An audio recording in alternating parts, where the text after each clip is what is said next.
Been a part of the nuclear deal, as Major Garrett, CBS White House correspondent, asked the president. Joining me now, Republican Congressman Adam Kinzinger of Illinois, is also a pilot in the Air National Guard, served in both Iraq and Afghanistan. Sir, thanks so much for being with us.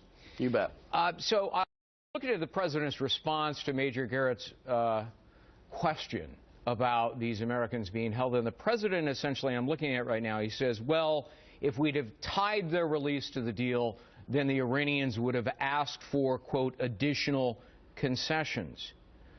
Congressman, does that make any sense to you, since the Iranians have indiscriminately been asking for all kinds of concessions?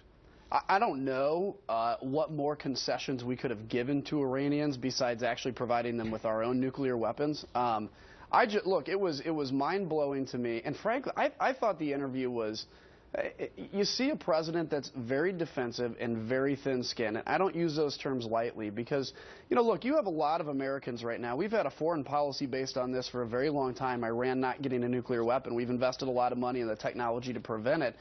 He comes out with this deal. People have legitimate concerns, members of Congress, members of the public, right, leaders of other countries, and he dismisses it, basically saying, if you don't trust me and you don't believe that I got the better deal, and if you think I should have included these four people as part of this bigger deal, then you're not smart enough, or you want World War III, or you want Iran to get a nuclear bomb. In fact, you told Greta Van Susteren he was arrogant and that his news conference was classless.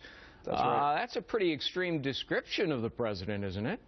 Yeah, it is, and I don't use those terms lightly. I very rarely like to say terms like that, but when I watch that, again, I'm watching his news conference, very honestly, probably against this deal, but I want to hear what he has to say, and all I hear from him is, if you disagree with this being a good thing, then you're a politician like Bashar al-Assad's a politician, or you're a Republican that just wants to oppose me because it's me. It's not that you can have a legitimate concern. And I thought, from a presidential perspective, right, as the leader of an entire country, as the leader of the free world, there's a much more humble way to show this as the best deal you could have gotten without being as accusatory as it was. And I think that press conference will backfire on him.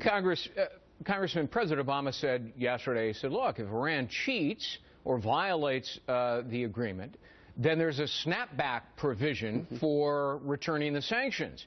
Doesn't that absolutely and blatantly ignore the fact that by then Iran will have pocketed up to $150 billion? That's right.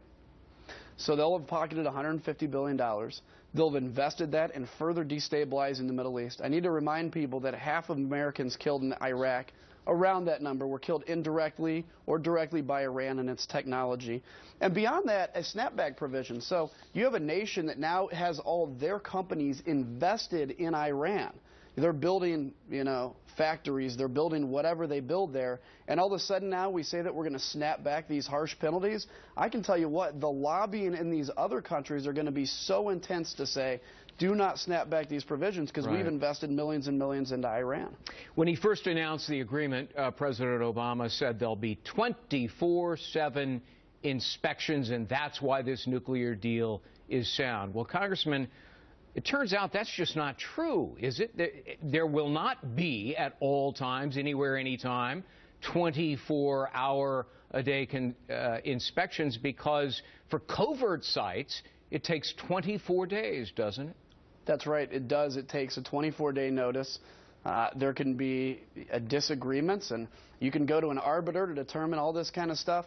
It is not anytime, anywhere inspections. We remember this from Iraq, just how crazy the inspections were all the time, and every day there was a new delay. But the other thing is this. Look, if I'm Saudi Arabia or if I'm United Arab Emirates, I'm going to look at Iran's deal and say everything they got, I'm going to also do. I'm going to build 5,060 centrifuges myself and enrich up to 3%. Right. Because the United States and the West can't tell anybody else, anybody in the world now, that they can't build 5,000 centrifuges when we just gave our worst enemy the ability to do the exact thing. Congressman Adam Kinzinger, thanks for being with us. Good to talk to you. You bet. Thank you.